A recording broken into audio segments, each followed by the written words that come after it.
Hi everyone, and welcome to our module on microtubule inhibitors. Let's start by reviewing the structure and function of a microtubule. A microtubule is a structural element of a cell, and microtubules are polymers which are made up of repeating protein units called alpha and beta tubulin. The structure of a microtubule is shown on the screen here. You can see that it's a long hollow structure made up of repeating units shown in this drawing as red and brown units. The red units are alpha tubulin, the brown units are beta tubulin, and they alternate to make this long arm that is a microtubule. And microtubules are found inside of cells, and they can grow or collapse, and they're used in structures like flagella and cilia. They're also very important for cellular transport to move things around a cell. This is especially important in axons. Recall that the axons of neurons are very long structures, and they heavily depend on microtubules. And if you remember that, that will help you remember some of the side effects of the microtubule inhibitors we're going to talk about in this video. Microtubules are also very important for the process of mitosis. Mitosis is part of the cell cycle where chromosomes are separated for cellular division. This depends heavily on microtubules because a structure known as the mitotic spindle must develop. This is a drawing of the mitotic spindle shown on the screen here, and microtubules attach to the chromosomes and pull them apart so that one chromosome goes to each of the daughter cells that are being formed. The process of mitosis is followed by the process of cytokinesis, where the cell divides. In order to understand how the microtubule inhibitor drugs work, we need to review two important phases of mitosis. The first one is called metaphase. In metaphase, the chromosomes of a dividing cell line up on what's known as the metaphase plate. This is a drawing of a cell with its chromosomes lined up on the metaphase plate. In order for this phase of mitosis to proceed normally, microtubules are very important. They must put these chromosomes on the metaphase plate.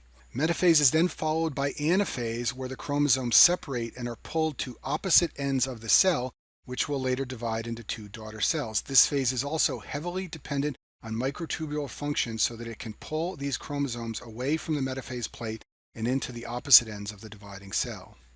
Drugs that inhibit microtubule function are cell cycle specific. They function only in the M phase. That is the mitosis phase. That is the phase of the cell cycle where cells are dividing, and that's where the microtubule inhibitors exert their effects.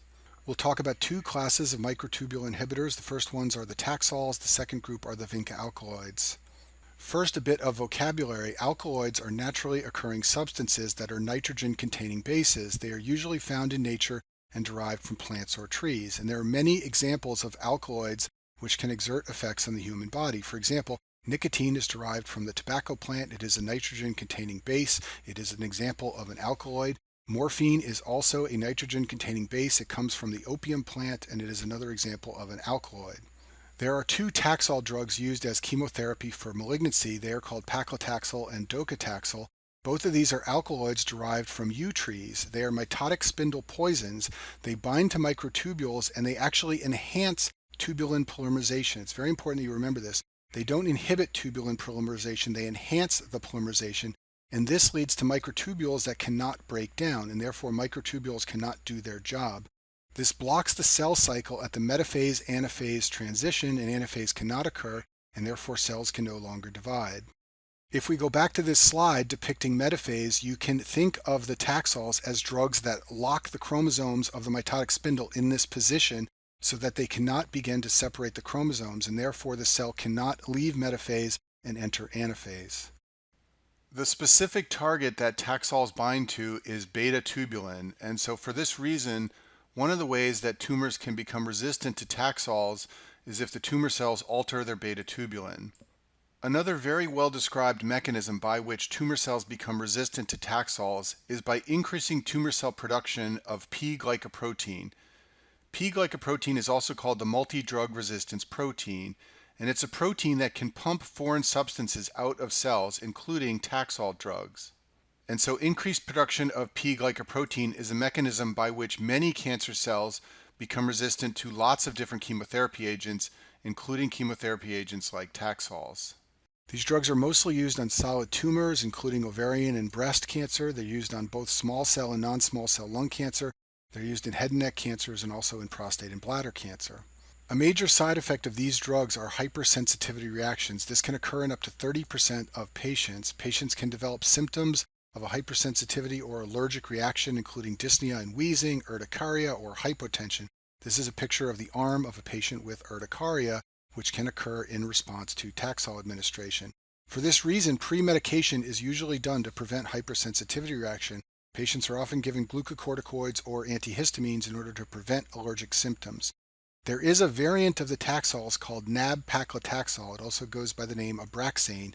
It is albumin-bound paclitaxel, and because it is bound to albumin, it has a lower risk of hypersensitivity reaction, and when this version of the Taxols is administered, pre-medication is not required. Taxols can cause myelosuppression by inhibiting the ability of bone marrow cells to divide and go through mitosis. In addition, they can also lead to neuropathy. Remember what I told you before, axons are very long cellular structures that are heavily dependent on microtubules for transport of nutrients and other substances. For this reason, drugs that interfere with microtubules can affect the nerves. In the case of Taxols, it often presents as a sensory nerve problem, usually with burning paresthesias of the hands or feet in a patient receiving a Taxol drug. The second group of microtubule inhibitors are the vinca alkaloids. Drugs in this class include vincristine and vinblastine. These drugs are derived from the periwinkle plant, which is also called Vinca rosea, and that's how they get the name vinca alkaloids. These drugs bind to beta-tubulin and they inhibit polymerization.